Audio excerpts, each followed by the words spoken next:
Hello there, you're watching the press preview, a first look at what is on the front pages. Time to see what's making the headlines then with the political commentator Adam Boulton and the journalist and broadcaster Sonia Sodha. Welcome, lovely to see you both.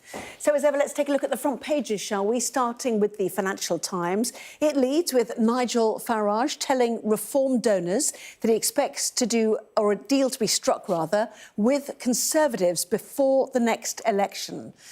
The Metro leads with the decision by the Justice Secretary, David Lammy, to remove jury trials for defendants facing sentences of 3 years or less. The Guardian describes the bitter injustice felt by victims' families as the Hillsborough report was published. The Express splashes on the report into women's safety that concluded sexual offences do not meet with the same response as other high-priority crimes. The Times reporting on warnings of low growth and higher bills after Rachel Reeves's decision to raise taxes to the highest level on record.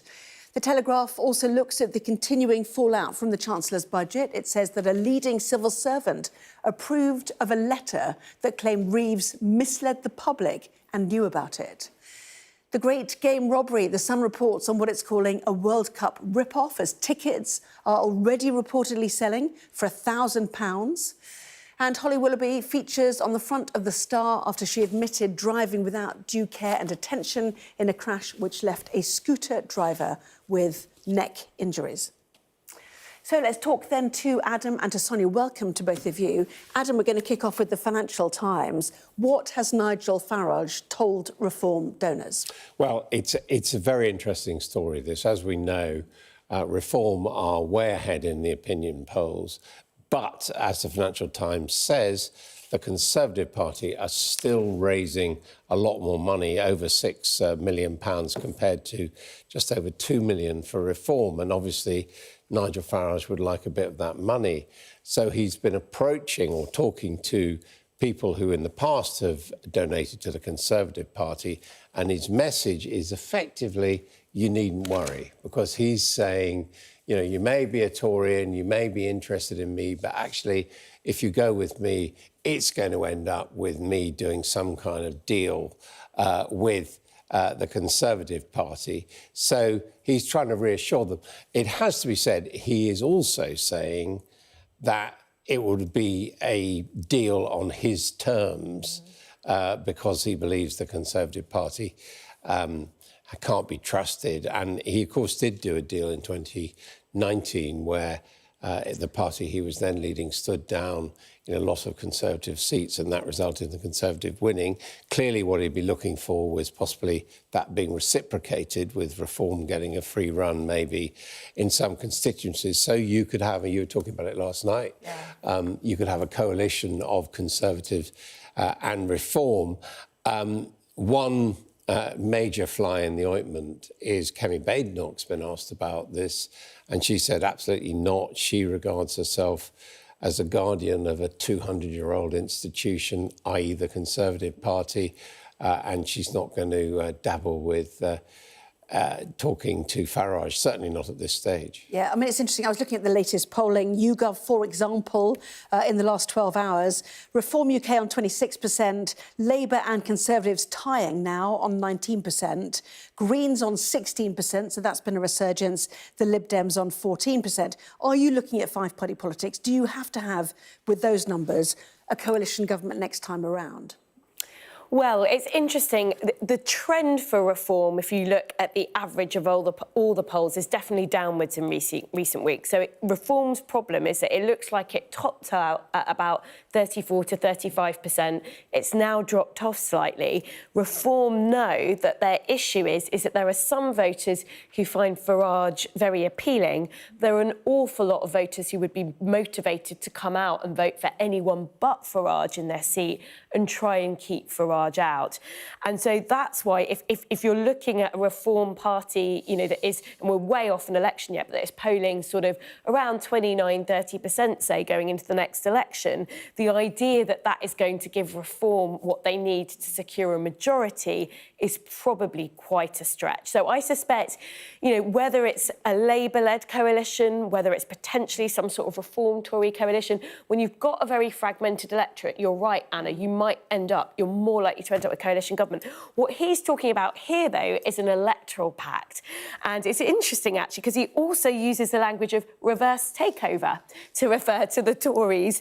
I would never do a deal with a party I don't trust. No deals, just a reverse takeover. He also said at the same time as saying that he was looking at doing a deal with the Tories. So he's very clear this is going to be on his terms because his is the party that's riding high in the polls. I suspect Kemi Badenoch will look at this and think, well, what's in it for us?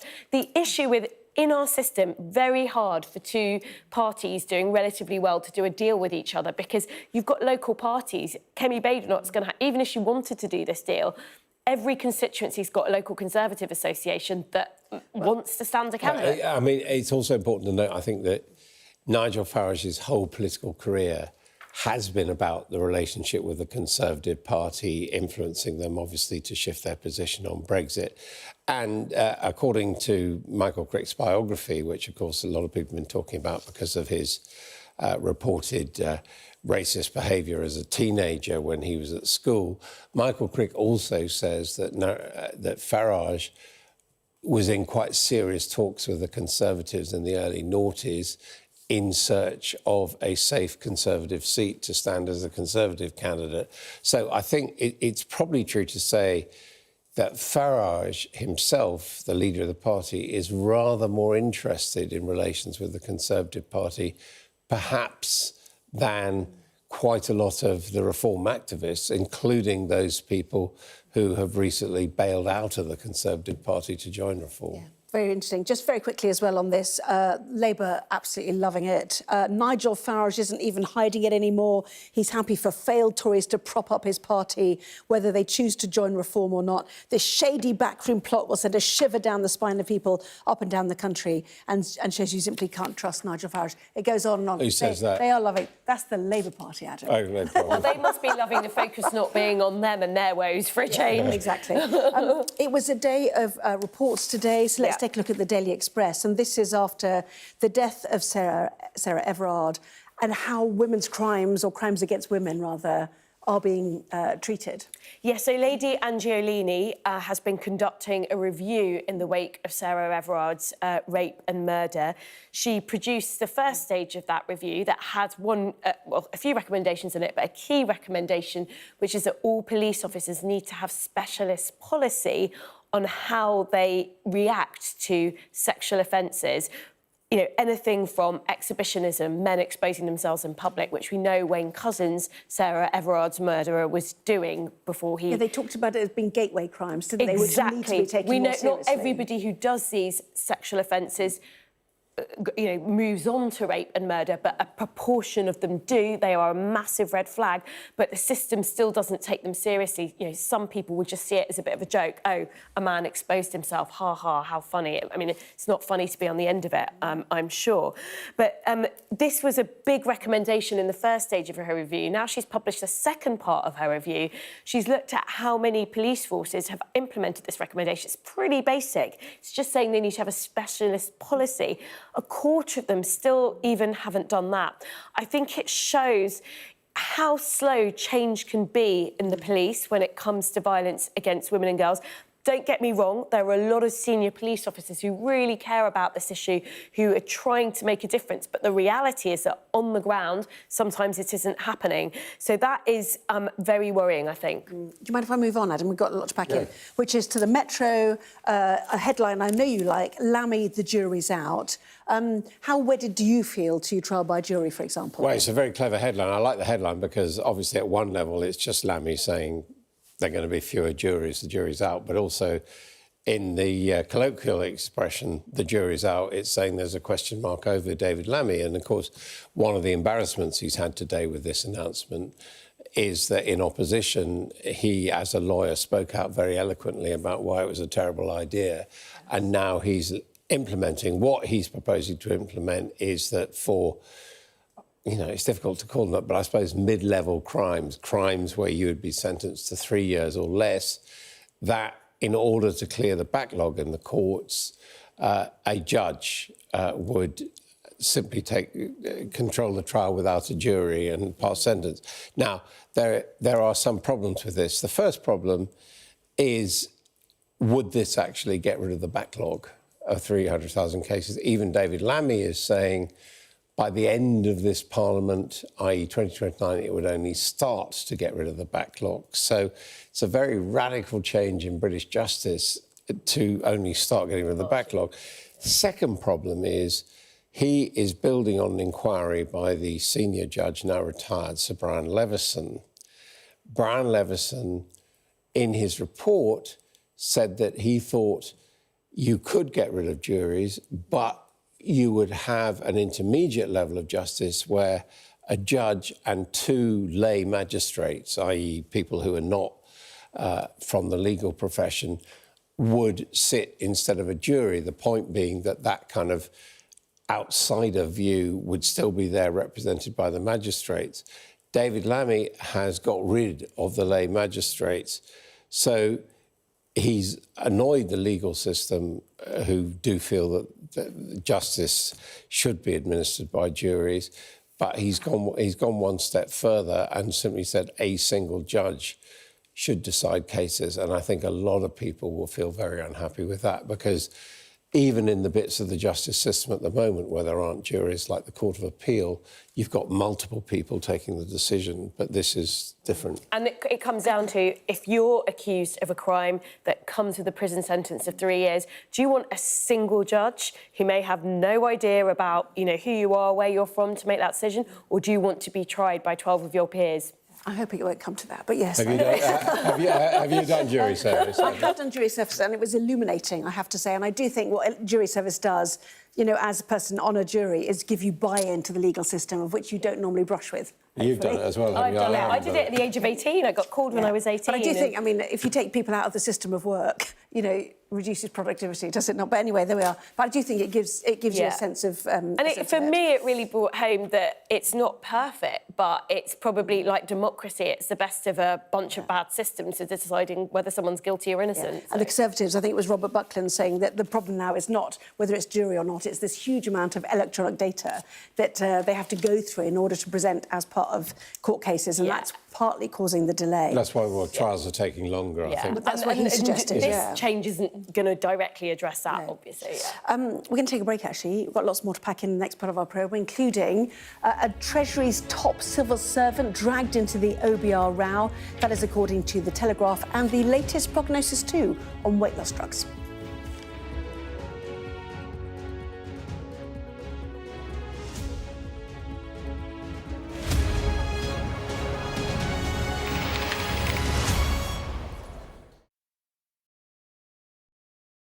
The best thing about being a Sky News journalist... Hi, darling. Beth Rigby, Sky News. ...is being a Sky News journalist. You said to people, I'm not coming back for more, but you have come back for more. Well, let's kick off and make a statement. What can our Prime Minister say to you to not impose tariffs? He's coming out! What more do you need? Mr. Trump, James Matthews from Sky News. Hey, James. I'm James Matthews, and I'm Sky's US correspondent, based here in Washington, D.C. Mr. President, what will you say next to Benjamin Netanyahu? In June 2009, did you stay at the apartment in Manhattan of Jeffrey Epstein? I'm not answering any questions about him. I'm Martha Kellner, and I'm Sky's US correspondent. I've interviewed some of America's most recognisable politicians. Should the Defence Secretary and the Vice... Wait, what country are you from? The UK. Okay, we don't give a crap about your opinion and your reporting. Mr Walker, you're anti-abortion, but 2 women say that you paid for their abortions. Are you a hypocrite, sir? Connor, what did you say to the president? What did you say? We had a great meeting. He was a great man. I'm David Blevins, one of Sky's US correspondents based in Washington, D.C. David Blevins from Sky News. Fire chiefs say that they're really stretched to the limit and running out of water. What have you got to say to that? I've witnessed the remarkable passion for politics here. Why only in America? Why is this American exceptionalism? I just want to understand why you do not think that guns are the problem. Why is this just an American problem? The anger too, and the division. Where are you from? From Sky News, UK. Yeah. Back up. Mr. Navarro, I'm allowed to ask questions, aren't I? I'm Mark Stone and I'm Sky's US correspondent based here in Washington, D.C. Vladimir Putin calls you outstanding, Mr. Musk. Has your ego and ignorance, sir, cost Ukrainian lives? David Cameron needs to worry about his own country, and frankly, he can kiss my ass. Mr. Patel, did you endanger public safety when you said the killer was in custody? Free wherever you get your news. What words do you have for Harry Dunn's family today? Have a nice day. Do you fear a fourth indictment? What might happen if Russia attacked the UK? This is clearly an enormous show of force. It is definitely out of the ordinary. We ran a war game with former ministers back in the hot seat. Ben Wallace. Amber Rudd. Jack Straw. It's the kind of war game that's genuinely tested inside government. The Russians are signalling that there may be an attack. Russia knows our weaknesses, but do you? I'm Deborah Haynes. From Sky News and Tortoise, this is The War Game. Listen wherever you get your podcasts. We are under Israeli military restrictions in terms of some of the things that we can film, but it's important to be in there. What a slow drive for the president as he approaches his golf club. 4 more years! Free wherever you get your news. I'm Mark Stone and I'm Sky's correspondent based here in Washington, D.C.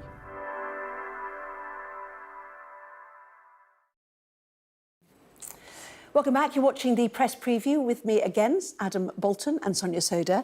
So let's go to the front page of the Telegraph, shall we? And this is the OBR before the Treasury Select Committee. Senior figures at the Office for Budget Responsibility have revealed what exactly, Sonia?